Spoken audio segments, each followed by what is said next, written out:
What's going on, everybody? Nitro here, bringing you a TDM on mission. Rocking out the new layout that I just decided to try out. Giving you a little kill, death, assist, streak counter at the bottom, as well as, giving you a friendly reminder of what map and what game mode I'm playing, and giving you some other videos that you can check out, but wait till the end to check those out. So here we are, like I said, on mission. I'm using the MP7 silenced. I'm not sure if I have dual attachments on, but if I do, I have rapid fire as my second attachment.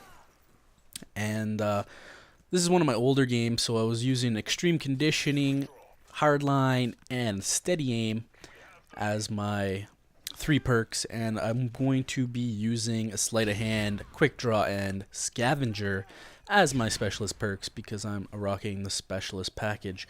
Now, basically, I'm going to give you a breakdown of currently how I use SMGs. So, what I like to do is before I get steady aim, I have stalker on it, and I have right now I always run quick draw. I've switched that out for hardline, and I put hardline as my first specialist perk if I use the specialist class on it. And then I've switched that to hardline, assassin, and scavenger because I'll get into that a little bit later. But as my starting perks, I have sleight of hand, quick draw, and steady aim. So once you get steady aim, switch to steady aim. Once you get dead silence, it's kind of a toss-up. You can pick which one you want. I still usually stick with steady aim because I like to use akimbo weapons, and if I get into a jam where I need them, it's a little bit more helpful to have steady aim. But I also like being able to sound whore, and listening to my own footsteps can be a little bit annoying. So like I was saying, I switched to assassin on my second slot, and on my assault rifles it's my first slot because ever since Christmas with all these new players, a lot of them are running UAVs. And I've been playing alone a lot lately, so playing mercenaries, you get stuck with a lot of bad players.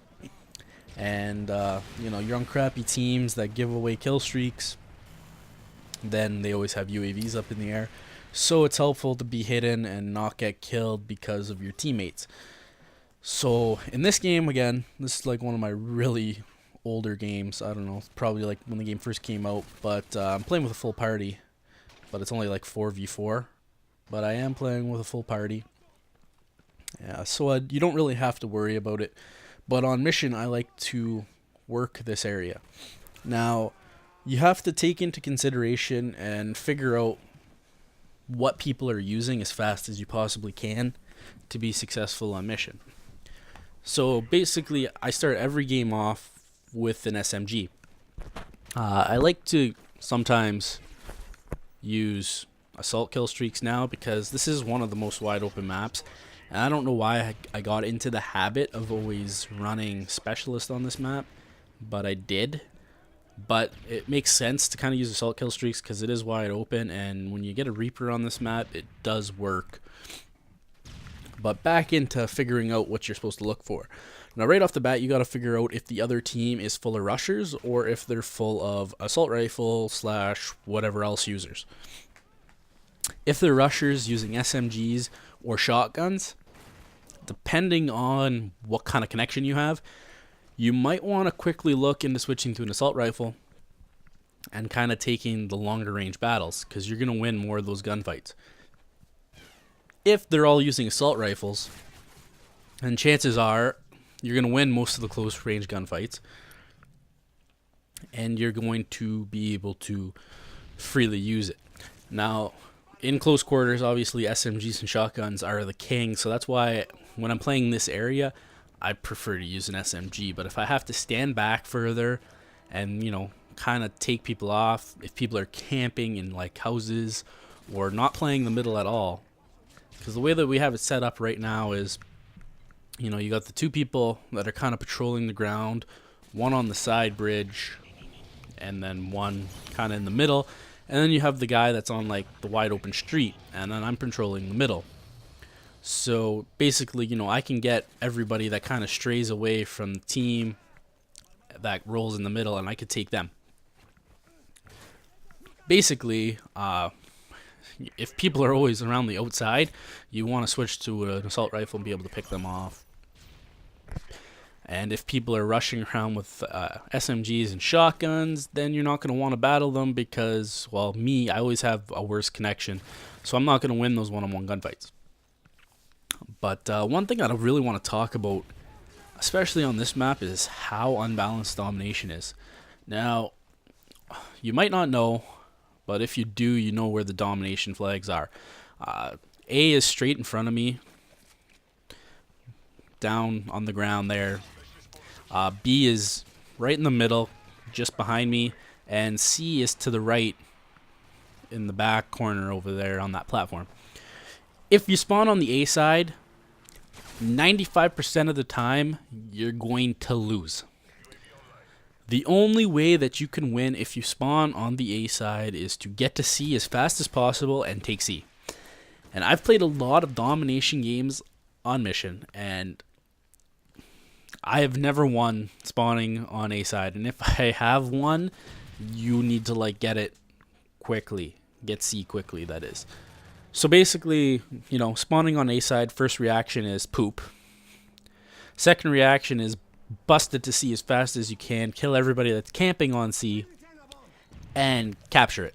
And make sure that your teammates don't take A, which never happens in Mercenary because people are stupid and they want to triple cap all the time. And even if I'm standing on C because I noticed that my team triple capped, people are still going to start spawning around me because my whole team's on A because they're all retarded and they don't understand game logic.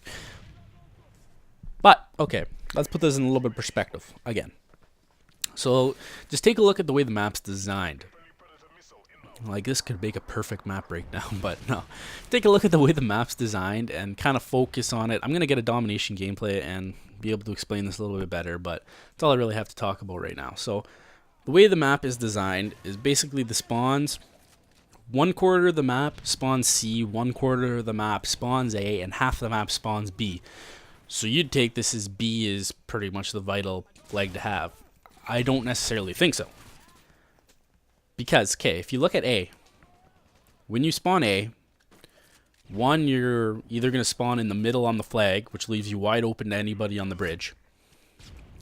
You're going to spawn in that back alleyway, which if you try to walk down the alleyway to like the wing spot, you're going to get picked off.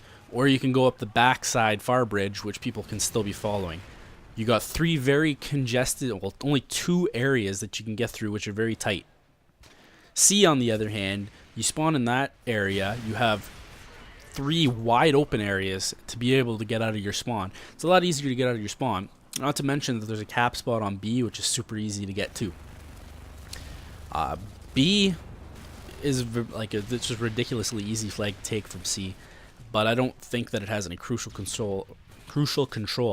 If you spawn B, you can spawn by the house, which is right beside the alley where people on A are spawning, which, you know, again, just leads to the point on how congested it is and how tight you can get locked into A. Really, balance is unfair in this game on this map, so if you spawn C, you're going to win. If you spawn A, you're going to lose. That's pretty much my 2 cents, but that is this gameplay. Went 23, 3-1, 16 kill streak at the end. That is all. Until next time, click one of the videos on the side, and if you like my stuff, subscribe, but I will talk to you next time. Peace and love, my friends. Peace and love.